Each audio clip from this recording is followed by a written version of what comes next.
Welcome to the OK Taco Show, everybody. My name is Conrad, and how are you, buddy? Today is August 30th, 2023, the year of our Lord, and I'm in the trailer. Yeah, I'm in a different studio.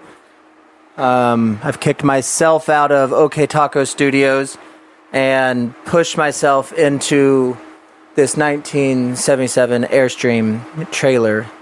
Many a podcast have been done in here by Shannon and I. So it's no stranger to the podcasting world, but I thought I'd try a little different background. I just couldn't get the lighting, you know what I mean? I couldn't get the lighting right in the other studio, meaning I didn't know what I was doing, and I don't know what I'm doing here. I'm not saying it's right here.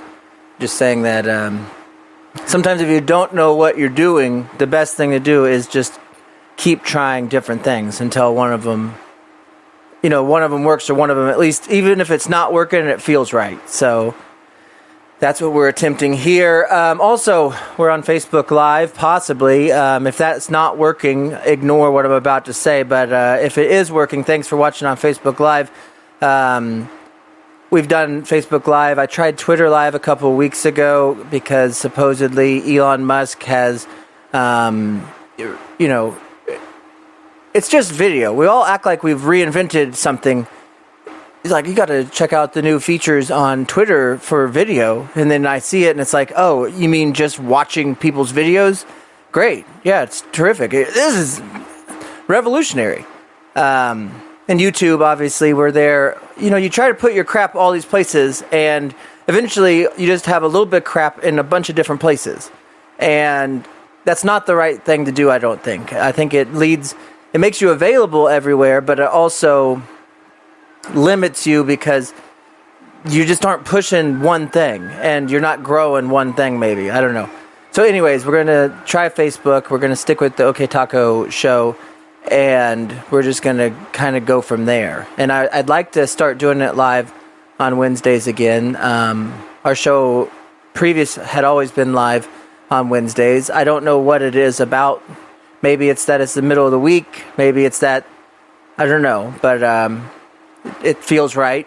Tonight's probably not the right night. I think there's supposedly a once-in-a-decade blue supermoon about to happen. So, I could understand if you didn't want to watch this and you wanted to go outside and look at the sky and see if there's possibly a blue supermoon, whatever that is. So, anyways, when I get done with this, I will go home and try to catch up on a show I've been watching. I have HBO Max, or whatever the newest HBO is. My wife and I put our money together and we figured out a few things that we could cut in order to afford it.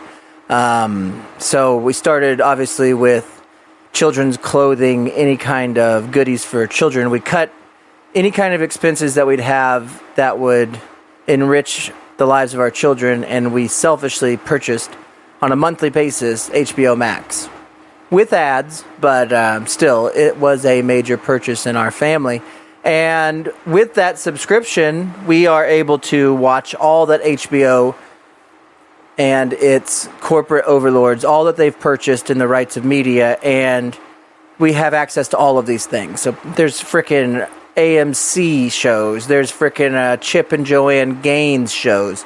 HBO Max has everything. When you're talking about, do you want to watch a man do woodworking in the wilderness in Seattle, Washington or something, they got it, So they don't pay me, HBO doesn't pay me, but if you guys are looking for a good streaming service, consider them. And if you have them, consider this.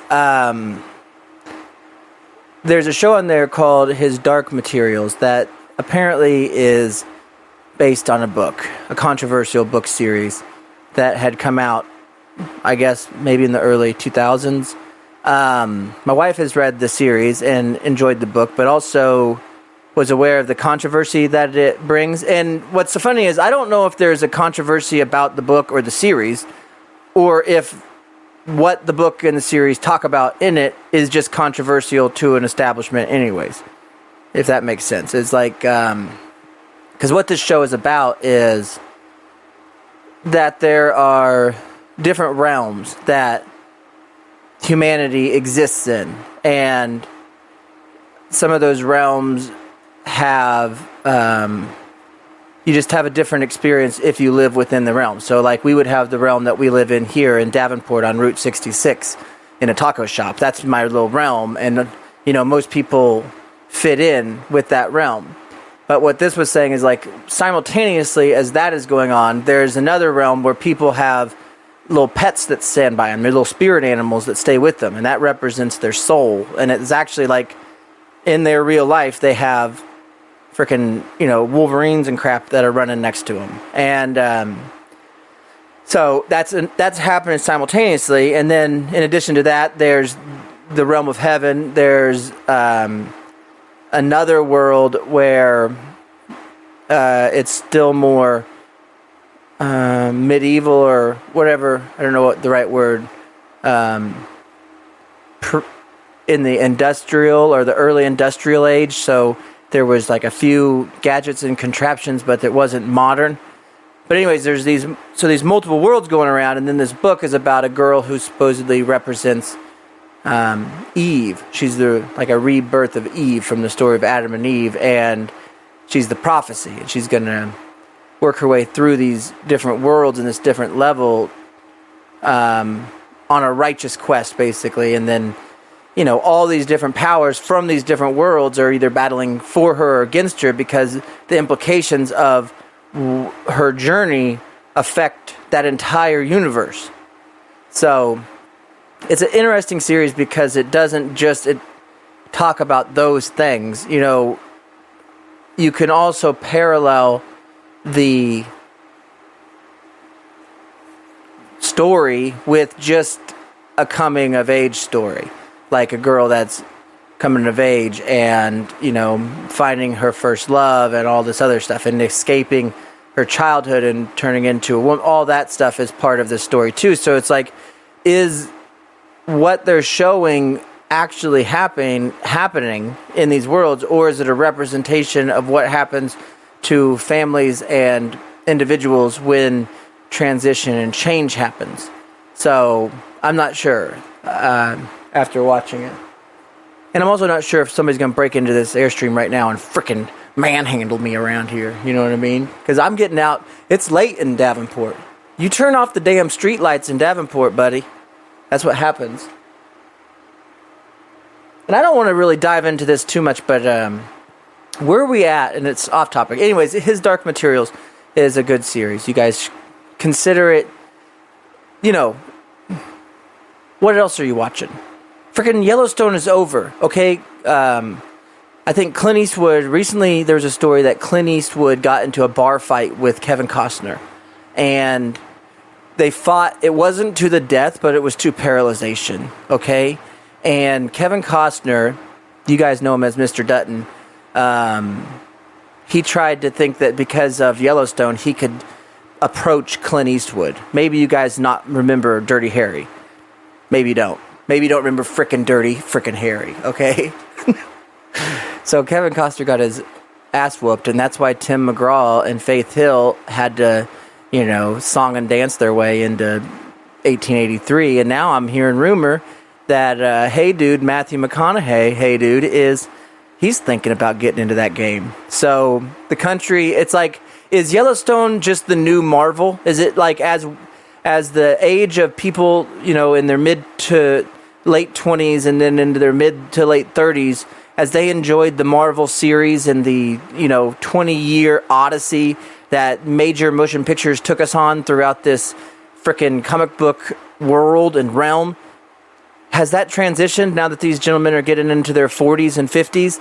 As now that we have to watch frickin', we got a renaissance of cowboy movies and Yellowstones? Okay, are we done? Listen, it don't matter how much you ride a horse, Kevin Costner. You is not a cowboy, okay? It don't matter if you have a ranch and you live 99% of your time in Wyoming and the only time you shoot Yellowstone is one weekend out of the year. You shot Field of Dreams, Buster, so you's not a cowboy. And I think people are seeing through that. Maybe not. Maybe the popularity of those shows totally contradicts that assessment. I'll allow it. Anyways, oh Oh, what I was going to say. Yeah, Dark Materials. What else are you going to watch? Yellowstone got there. Okay, I don't really want to do the thing where I'm not going to try to... I'm legitimately asking a question. I'm not going to try to diminish somebody's recreation, okay? To me, that's insulting.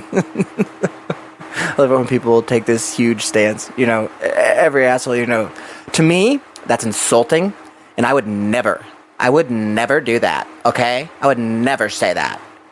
It's like, but Miranda, weren't you just saying... Shut up. Shut your mouth. That's different. That's my brother. But what I will say is, how big's too big when it comes to RV life? Okay? How big's too big? I think that it's far too long in this country, this beautiful country of ours, from sea to shining sea, like Winona Judd sang. You sit around and you're watching the Super Bowl, and collectively, as a nation, we're all watching this event. We do that in unity. We're United States of America, and some people want to see that. They want to get out on the open road, and they want to experience what all the United States has to offer. And I totally understand that vibe. I'm with you. In fact, at some point, once my children are rid of me and they've moved on to bigger and better things, which, I make sure to keep my life at a level where that's an easily achievable task. And so, by my kids moving into some sort of rehab, they've already probably improved their lot in life. But either way, once my kids move on, travel has always been on top of my mind to go see things. You get all these pictures of waterfalls in Utah and shit like that. Nobody's been to Utah. Talk to a fella about Utah someday, okay? Have somebody come to you and talk to you about Utah. It ain't gonna happen. Okay, but Utah is beautiful. Mitt Romney's from Utah. That guy that acted in Big Love, that series took place in Utah. Sam Bradford, legendary Oklahoma quarterback, broke his shoulder against Utah State in the opening game of what would have been a Heisman repeating career and possibly a national championship. I mean, Utah's got some stuff, but nobody goes there, and I want to go there someday. But here's the thing. When I go there... do I want to be towing a 85-foot frickin'... how many axles do you need? When you get to 3 axles, I think 1 axle is too small. That's Axl Rose. Axl Rose proved that with Guns N' Roses in their turmoil throughout the history of that band. You got to have more than 1 axle. But you double axle, that's as much... what do you need? You need a microwave... okay, for your rollers, you need a fridge for your little sandwiches and your Uncrustables, buddy. You're going camping. You need a coffee maker. You need a TV. You need a lighting, outdoor seating and lighting, and a grill, and some, charcoal and stuff. That's it. And then you need a bed. You need a bed and a nice little chair to sit in. But I see these folks...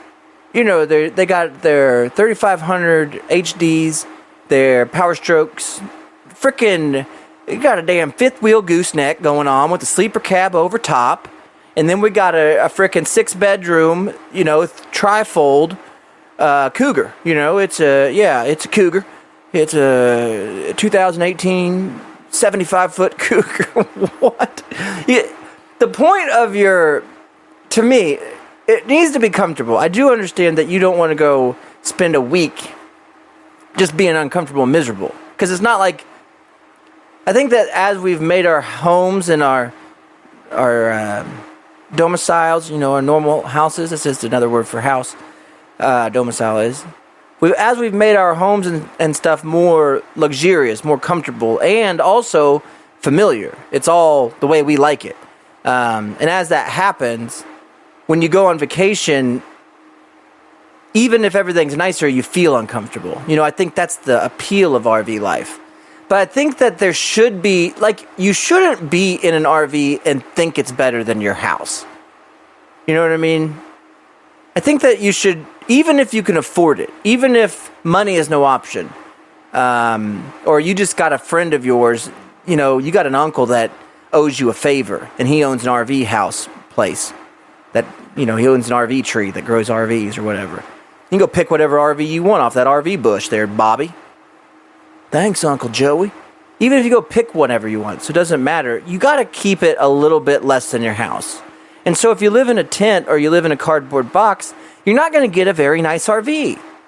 But I do think that even if you live in a, single family, 3-bedroom, 2-bath, a nice master, maybe a little half bath in the hallway, a mud room, just get yourself a little, what do they call it, a feather light or something.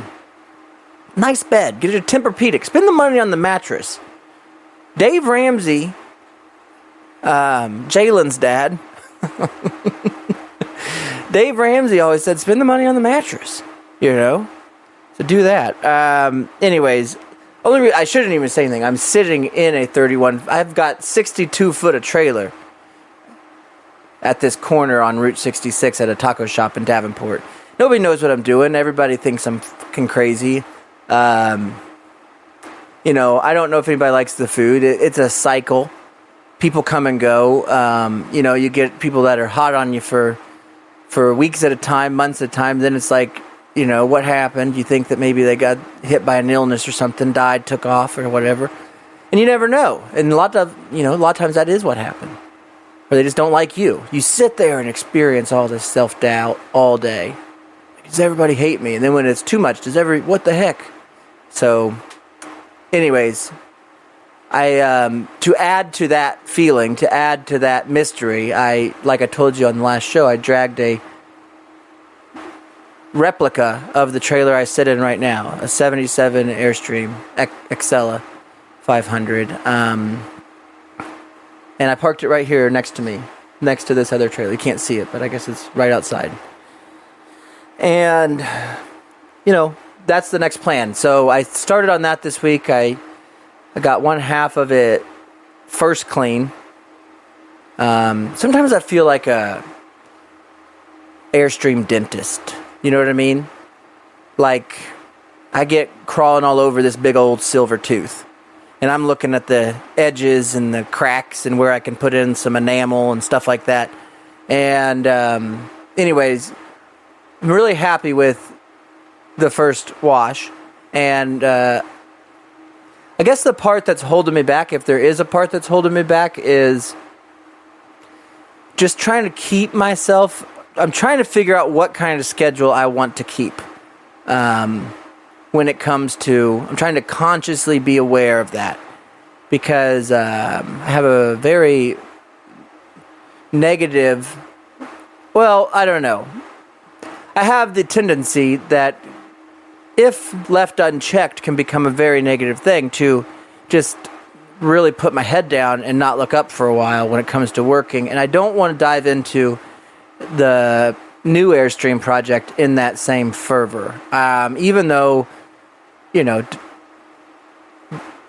whether or not the success of or failure of my business depends on how quick I get that done, I don't know. That part I don't know. I guess it won't, because that's just dependent on toughness, I guess. Mentally toughness. And physical, probably. Anyways, I parked the Airstream there, and as you can tell, I have some anxieties towards it. But I got that first wash, and sometimes you just got to pull out that Band-Aid, just do something. Just doesn't matter what it is. And once you start, then you start. And you start seeing things, and all your thoughts on it change, because now you have a little bit more information. So I started washing it. I'm feeling good about it. I think my first step, I'm going to polish it, but I'm not going to polish it 100%. When Shannon and I polished this Airstream, one, we didn't know what we were doing. Two, it was in way worse shape than the new one that we bought, or the other one we bought. And so with some experience and some tricks, and now knowing, what kind of aesthetic I think would look cool, we thought, even when we were doing the one I'm currently sitting in, is we have these things called airway pads, which are like big Brillo pads.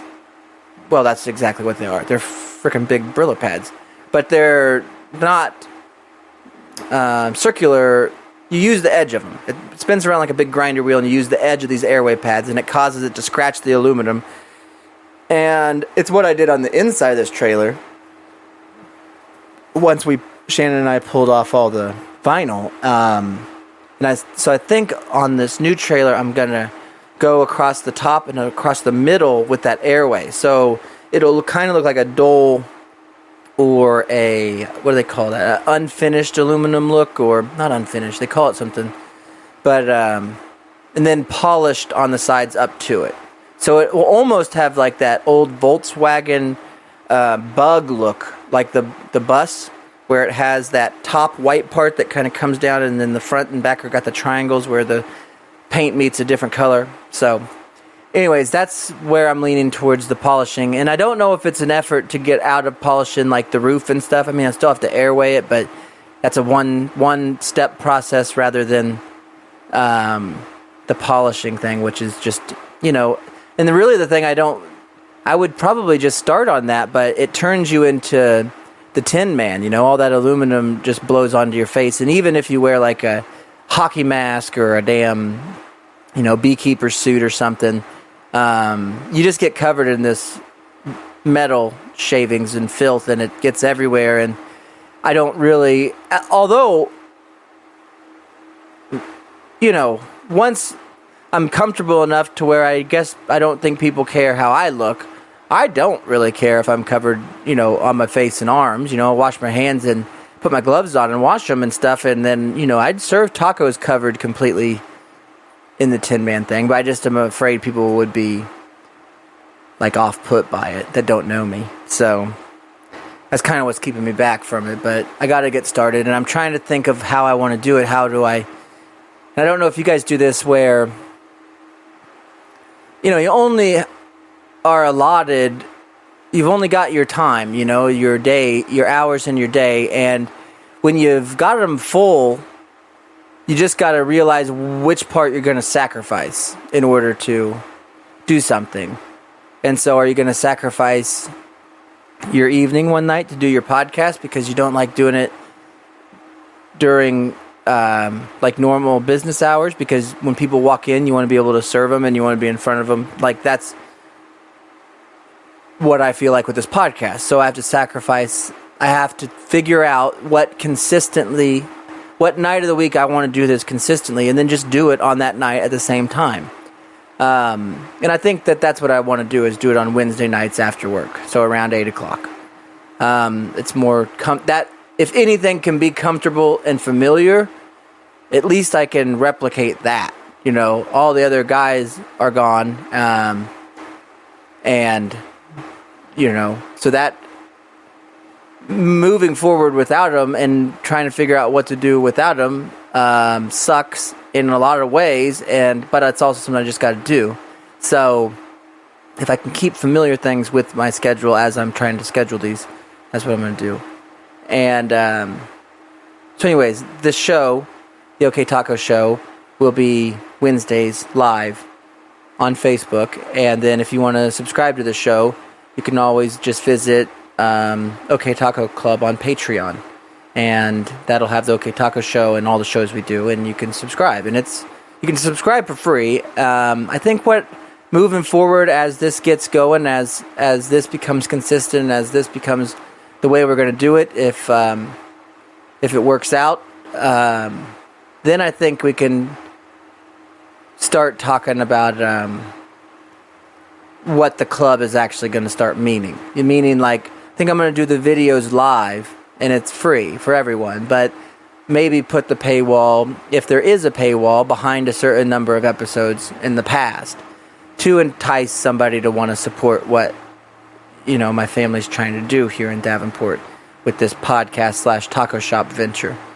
And then, so once I can get a damn times, and date consistent, and that it's comfortable and everybody's schedules are fit with it, then, and it's something that I feel like I can really devote to, then I can kind of turn my attention to what the tagline is, what the message is of the show, what I'm trying to do, what I've always tried to do.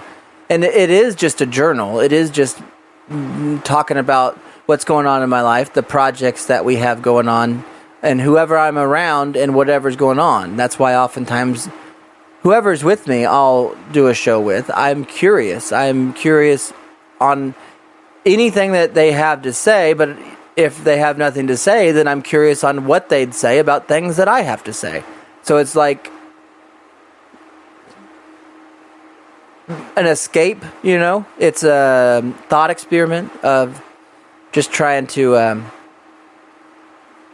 think about things differently, or read different stories, or dissect things that aren't just what we're bombarded with every day. And, you know, I'm not in a damn boat. I know that there's freaking hundreds of thousands, millions of people out there that do the same thing, you know, that build taco shops on Route 66 and park Airstreams into them and do their, you know, decade-long failing podcast inside of them by themselves, talking to themselves.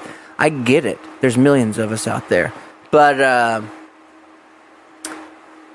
I think I can add a smile. Even if I can just add a smile, one smile, I do a pretty good job. I try to make my kids smile every day, my wife smile every day, James smile every day. Shannon, when he was with me, can't say that we did a great job when we were going through the stresses of opening this place. I think I've went into that enough. So I've always tried to do my best, though, to lighten the mood back when I was able and moving forward. Not dwelling on that. So, anyways, if this show does anything, is to try to bring a smile. Is all that I was saying. Or whatever, a giggle, you know, a freaking groan. I don't know, an emotion. It's to try to resurrect a feeling on something that probably doesn't even matter, or elicits a feeling, maybe. Like, how big is too big of an RV? What are these fellas eating inside that RV? How long are they camping for? You know, 3 axles, that's 6 tires. That's like, you know, I don't know, it could be $1,500 worth of tread right there. You're headed up to the damn Grand Canyon. To do what, buddy? Because if you're in that RV, $100,000 unit, you're probably going to be sitting in there watching damn Jenny Jones reruns, and you're not going to enjoy a lick of that view. Now, if you park yourself into the back of a Rambler, you got a sleeping bag or maybe a hammock or something, you're going to get out there in the open road, and you're going to get to see what, you know, God created for you. I guess that's what I was saying. I think if you get too big an RV, you miss out on the trip. If you have too nice of a place. My family and I went to my dad, who's older than I am, obviously, just recently got married again. So in a way, kind of like younger than me. Got a new wife. You know, I'm the guy that's like, hey man, take it easy, you know, just be patient. You know, she's always right, giving him advice, stuff like that. But he got married at a place, modest on the wedding side, but we stayed in a family Airbnb. And my family, there's 8 siblings. Well, there's 8 children. 7 of those are my siblings. That would be the correct way to say that. And so we stay in one gigantic home. And it's, you know, my sister's that she's the oldest she's a freaking interior designer. She's like that lady, the Chip and Joanne's Gaines lady. You know, she's the pioneer woman of Kansas. And so when she picks out the place we're staying, of course it's going to look like that. And so we go stay at this mansion. Well, when you're just a redneck farm, you know, boy, landscaper like me, shit, man, why? Let's go to the pool. I mean, who wants to go to the lake when there's a pool right here and a hot tub and a mansion behind us and all the audio amenities and all the drinks and all the comforts that comes with it? You don't want to go out there. What, you want me to get my kayak? Why don't you better kayak the hell up, you know? I'm about to kayak all over the side of this pool and I drink this margarita. That's what I'm going to yak all over. I'm going to get a kayak. The kayaks. Hey, Julie said get a kayak. You got to stay at a place that's not as nice. Now, you got to be careful, though, because when my wife booked a trip for the family, she booked it at a Branson former prison, which is what excludes her from booking any more family vacations. Nobody told her that, but that's kind of the sentiment. It wasn't her fault. Everything was booked. I'm with her on that, but tell that to the Garrison clan, and it's like, yeah, you didn't do the right thing. And so, you know, she booked us in Branson in these freaking Walter White style houses, methamphetamines. A lot of drug users were there. A lot of drug selling was going on. Here's a thought I had the other day. It's off topic, but as I was thinking about drugs right there, I was thinking about this. Do you not wear a certain color because you think you might get recognized by a gang? This is a question that I thought of when I was running this morning. Every morning I get up and, I don't feel like running, so I go run. And on this particular morning, I was thinking about how I typically wear a red shirt. And I remember in my youth, when we used to go into Wichita, I would get scared. Not scared. Scared is not the right word. I had been warned that there was gang activity in Wichita by friends of mine who thought that they were gang members or who were gang members. I guess I never asked for identification from either of my gang-affiliated friends. I just took their word for it, which is, looking back, probably not the right thing to do. But anyways, they had told me about Crips and Bloods. They'd showed me their hand signals. They showed me all their secret handshakes. And apart from that, they told me that Kryptonite crew wears blue. Bloodline crew wears red. And so, for the longest time, I mean, far into adulthood, I would, if I knew I was going into an area that had the potential to possibly have gang affiliation, I would be sure to wear gray. And I think I still actually do that. And I don't actually now know if that's a dumb thing or a really smart thing to do. But just in case there's any confusion but as I was running this morning, that's what I was thinking. I was like, do you think if I was wearing red back then, either Kryptonites, Crips, or Bloods would think I was part of the gang? I tried to picture 17-year-old Conrad gallivanting around downtown Wichita in a red and some red hot pants and a red shirt, everything I used to wear when I was 17. And now I tried to picture myself running around Wichita in a red, and would there be in my mind, it's a Pontiac Bonneville. Would a Pontiac Bonneville pull up to me and see me and be like, definitely part of Blood Gang? Let's get him. Let's jump him. Because I think that's what they did back. When I was learning about gangs, they were jumping people. You'd just be out getting coffee. You get jumped. So you better not be wearing blue. Are you wearing blue? Are you going to Starbucks in Wichita? Are you wearing blue? I heard there's a lot of Bloods there. That was legitimate conversations that happened to me. And so, anyways, I was running this morning and I thought about it because I had a red shirt on. I was like, I wonder if anybody thinks I'm a Blood. And I don't know what I would be. I don't know what their codes are or their ethics. But I do think it would be ridiculous of me to just sit here and say I'd never be a part of either one. I've never even heard them out on their mission or what they offer as a brotherhood. I understand the problems that I'm walking into when I join Crips, okay? I get it.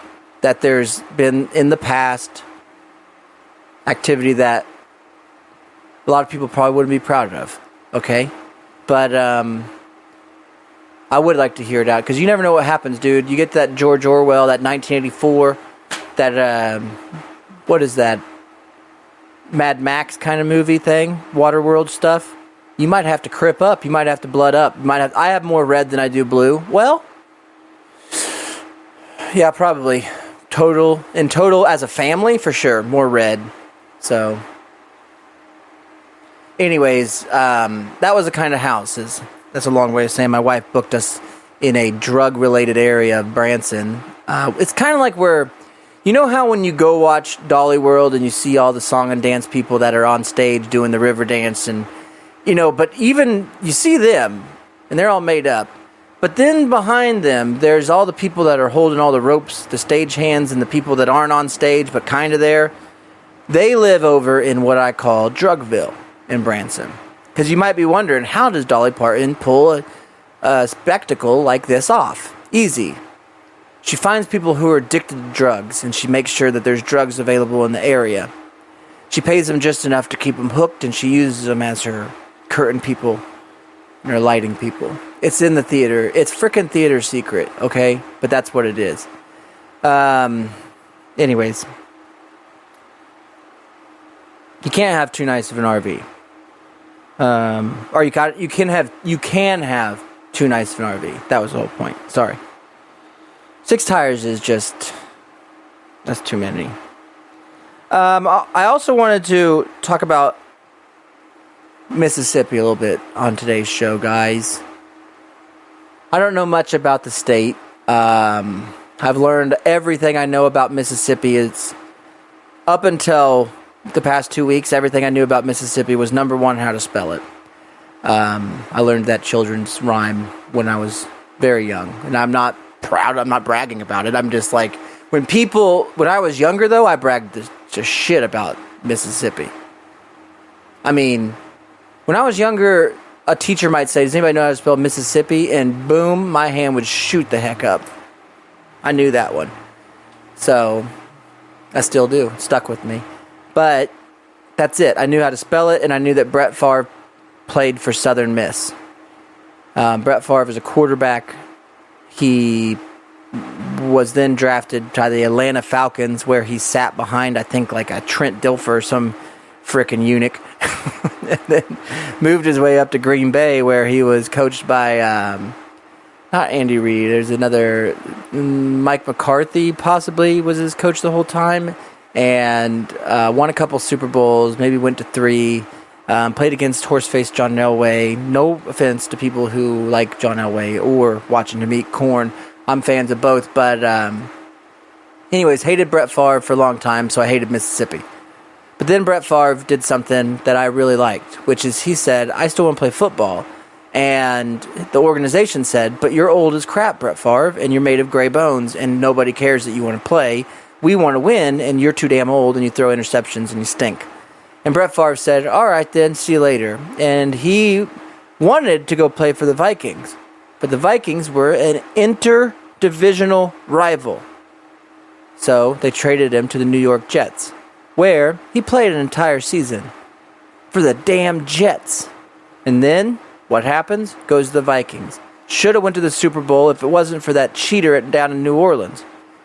Now, I know that my new mother-in-law won't like that train of thought, but it's true.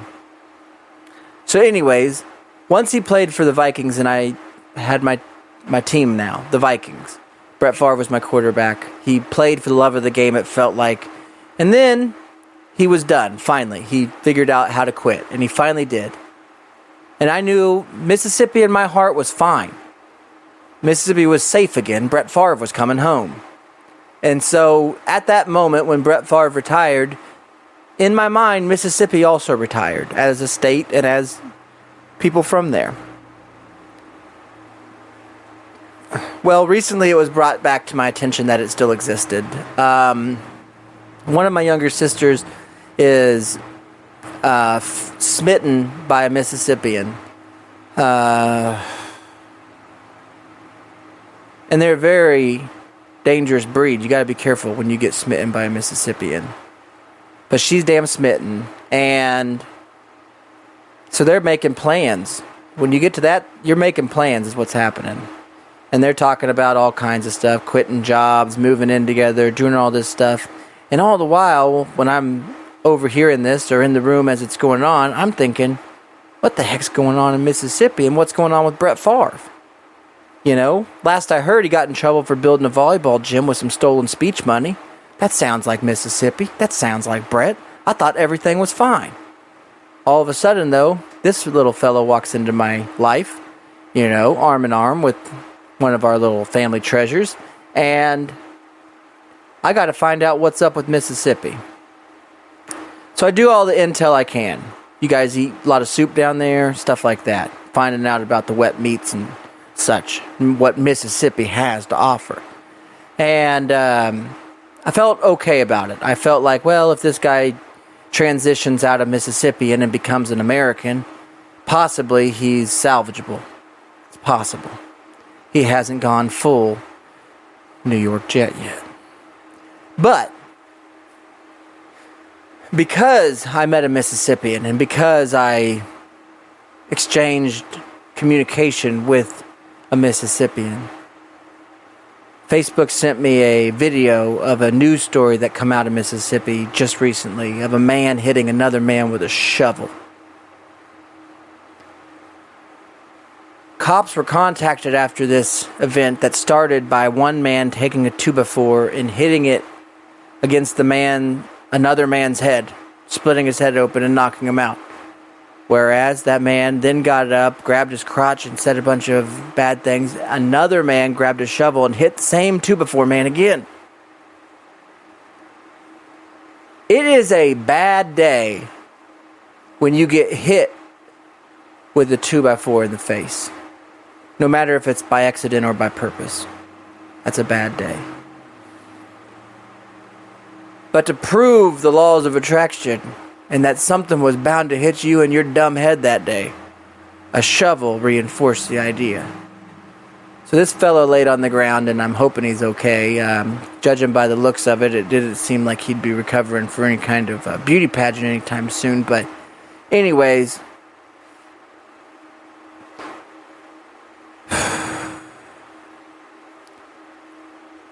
worst thing that happened is they find out that this man woke up from his coma, his shovel-induced coma. And what really bothered him is the most, what he thought was happening, is he thought that he had been dreaming. And that this shovel had finally woke him up. And that Mississippi was a dream. And that there's no hellhole in the world that would be like a Mississippi. Like it must not exist. And the doctor grabbed his lapel and he showed the man Mississippi General Hospital. The man was still stuck in Mississippi. And he said out of getting hit by a shovel and getting hit by a 2x4, the worst thing was waking up still in Mississippi. And to me, that's beautiful. That should show people the gratitude that they should have about their current situation. Okay, and this show is going to be different because I'm in an Airstream now. And when I'm in the Airstream, I think different, I talk different, I am different. Okay? But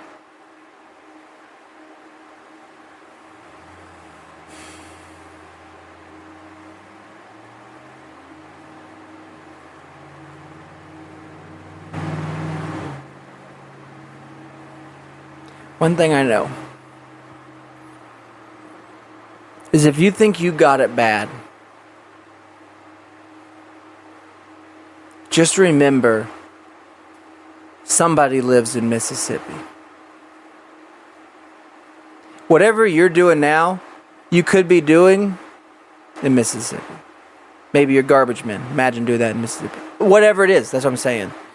And then just be grateful. It's exercise in gratitude, everybody. So just take a moment and try to be thankful for the things you got. And most importantly, where you is and where you is not. You know what I'm saying. So, I did have some good news, I think. I did want to bring good news. That's one of the things I want to do as I start doing Airstream shows. Is sometimes it seems like there's only bad news. Right? Well, that's not true. But the problem is, like, I read these stories. It comes to a procedural thing. Do I want to read the story to you guys, or do I just want to, what is that called? Paraphrase the story. I'm not sure yet.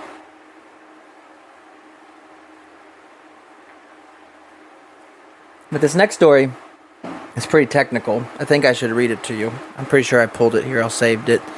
I'll pull it out. Give you a little idea. This is in Australia, which I need you guys to understand.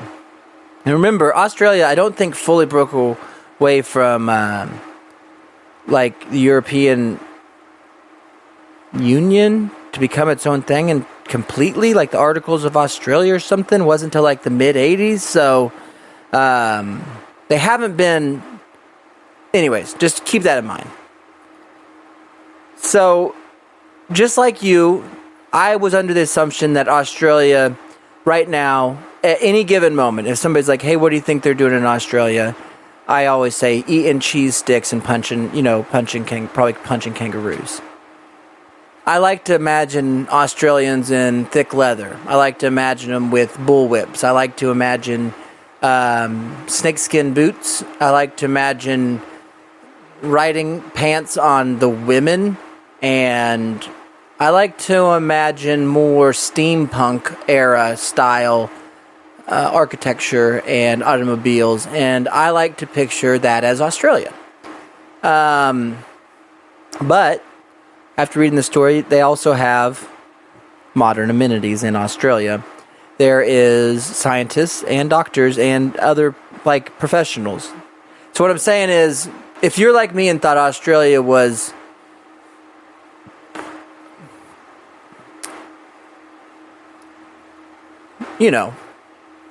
it's not. It's a lot like here. Australian scientists have discovered an enzyme that converts air into energy by using the low amounts of hydrogen in the atmosphere to create an electrical current. The enzyme in question is called HUC, pronounced Huck. It's made by bacteria and helps with the growth and survival in soil, in the oceans, in volcanic craters, and even Antarctica. Monash microbiologists have now discovered it can make electricity from thin air. Guys, they invented Australians. Now, granted, they've only been around since the mid-'80s. So it only took them, whatever that is, 40 years finally. They finally invented something other than Foster's beer, which is I think it's just Bud Light with dye in it. But anyways, these fellas finally got something right. Electricity coming out of air. I'm listening, Australia. The important discovery is outlined in the journal Nature. The research team was led by Monash's Dr. Reese Grinter, PhD, student Ashley Kropp, and Professor Chris Greening. Yeah, okay. They specialize in how bacteria obtain energy and focus on the molecular machines that make up bacteria and how they work. They've known for some time that bacteria can use trace hydrogen in the air as a source of energy, but they didn't know how they would use that until now. The HUC works as a hydrogen gas scavenger, and unlike all other known enzymes and chemical catalysts, it can consume the gas below atmospheric levels. In this way, it's like a natural battery, making a small electrical current from air or added hydrogen. Science has been stumped as how it worked. This finding opens a way to create devices that literally make energy in the form of electricity from thin air. Suck on that, Greta Thunberg. We're going to run out of oil. We won't be able to power our electric car. Yeah, we will. How are you going to power your frickin' Tesla? I don't know, by letting it breathe air. My Tesla breathes now, AI. Uh-oh. You got an autonomous car, baby? Yeah? Is it breathing? Tesla air. I'm in a frickin' airstream. It's all... What are we living in? Some sort of matrix? Of course the Tesla's going to breathe air and be AI and talk to you and drive on its own. What are you talking about? It's all the movies said it was going to do. So now we can make electricity out of air, guys. And if Australians can figure it out, let's knock on the door of countries that usually have scientific breakthroughs. Knock, knock, America. Open it up. Ooh, you guys have been on the moon. Ooh, you guys are made COVID vaccines. Ooh, you guys know medicine. Click, polio. Click, shut, whatever. Peanut butter? You guys made peanut butter? They're click, shut. Australia? What do you guys got? What do you guys make it in there? A freaking boomerang? Nobody even knows how to use a boomerang. Australia hasn't... We thought they were still working on the boomerang. All the while, the boomerang was sucking in air, making electricity. No wonder they could get that thing to come back to them. Boomer dang, am I right? So anyway, yeah, I just think it's great that Australia's got something going on. Good for them. I thought they, during 2021, from what it looked like, they're just arresting everybody that's in Australia trying to do something. If you're outside in Australia in 2021, taking your mask off, and people are like, what are you doing? I'm making batteries, baby! Your mouth open, dog? It's freaking COVID time. You're going to jail, baby. That's Australia. So they're fine. Australia's doing good. And they're making air that turns into batteries, guys. So stop worrying, Unplug your phone. You're going to be able to watch something later. Why? Thanks, Australia. Also, dude. I had a story that I'll just there's...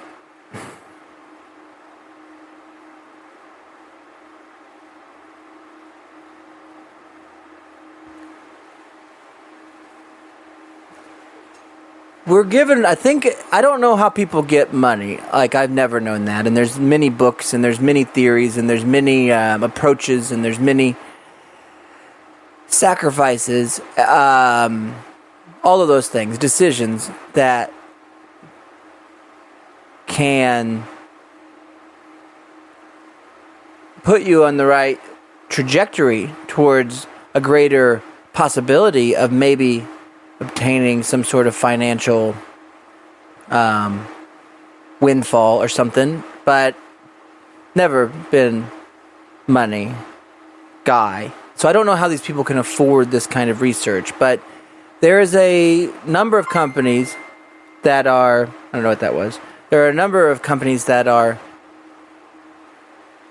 currently trying to, it's kind of like the Beyond Meat people that made the burgers and crap that Burger King tried to sell.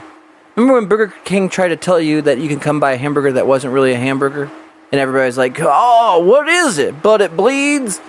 And shit, it's like, yeah, I mean, it's the one thing that's always been confusing to me is if you don't want to eat beef or meat or whatever thing you're trying to exclude from your diet, for whatever reason you have for exclusion, the one thing I've never understood is the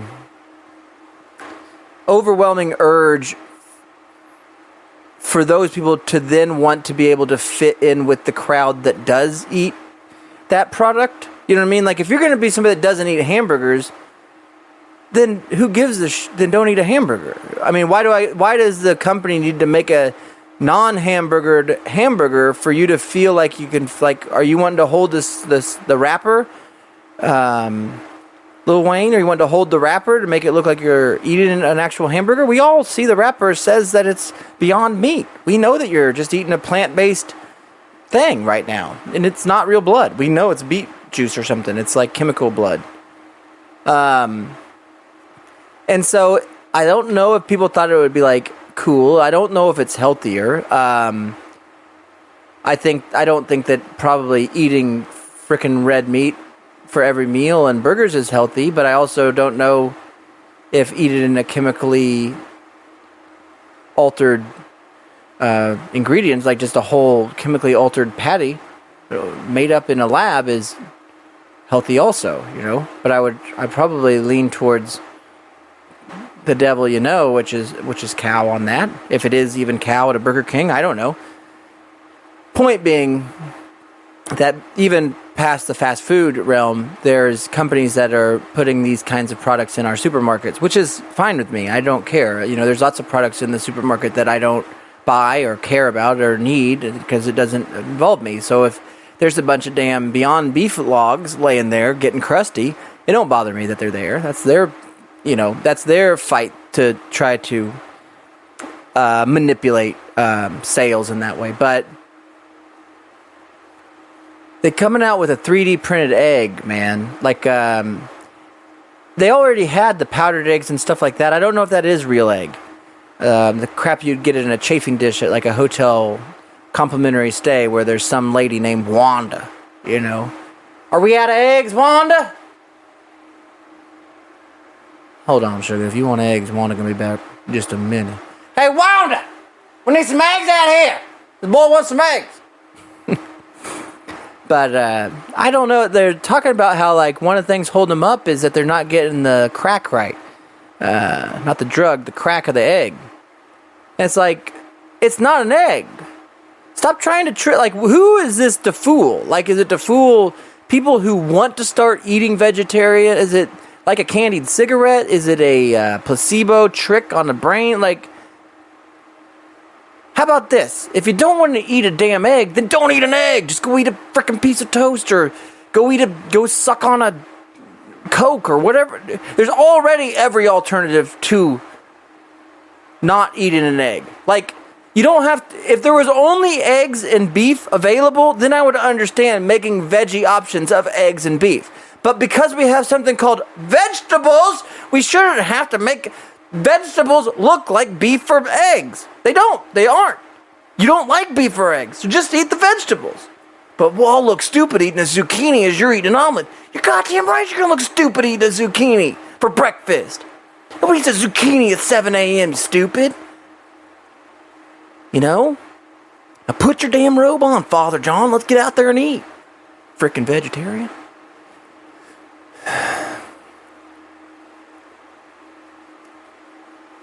Anyways, I don't think Australia does any of that. But here's something I want to leave you guys with before I get out of here today. And it's something, again, I didn't know. Like, I didn't know much about the state of Mississippi. And I didn't know much about Australia. And I don't know much about anything because I own a taco shop in Davenport, Oklahoma on Route 66. And that's where I'm doing this podcast, out of an Airstream sticking out of that building.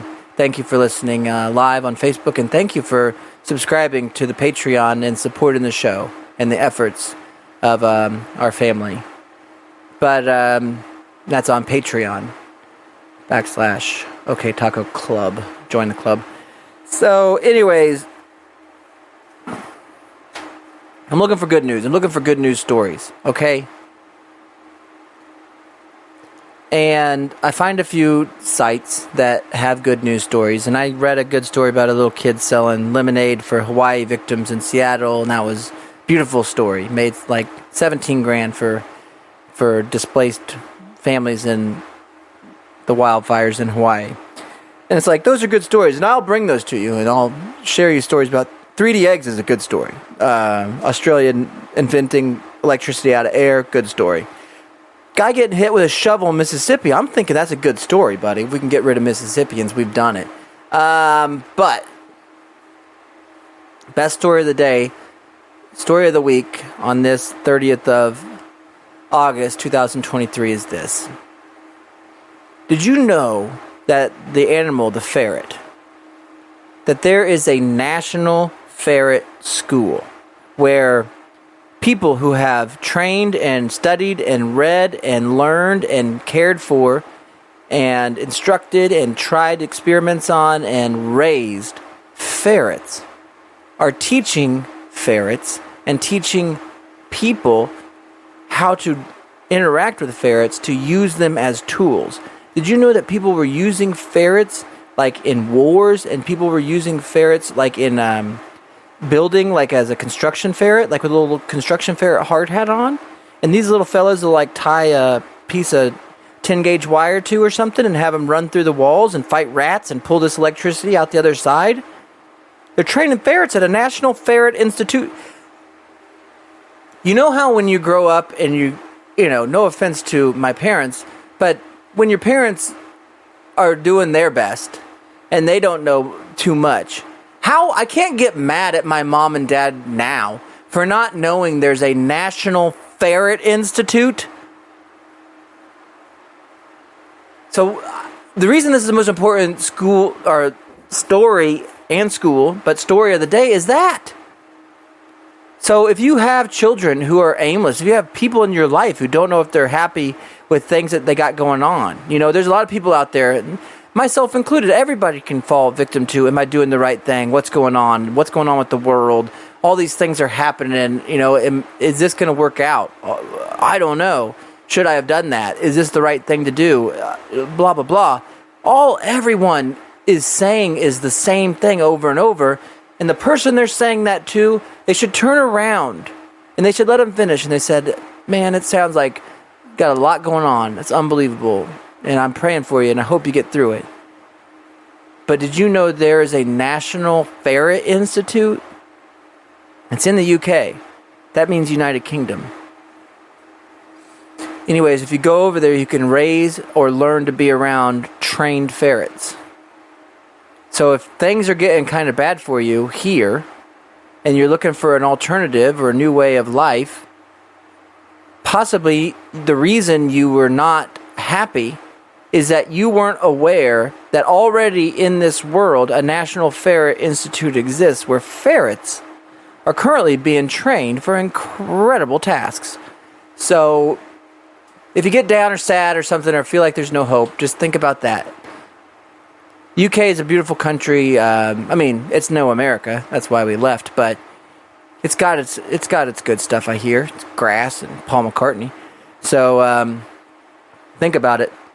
But I'm going to get out of here. I like it. I like the Airstream. We'll see how it goes. We'll see how it sounds. We'll see how everything worked. And if everything worked fine or it's just minor adjustments, I'll see you back here on Facebook Live next Wednesday at around 8 after work here at OK Taco Company. And with that being said, don't let your meatloaf. Have an okay day. Be nice to each other. And stay out of Australia, folks, and Mississippi.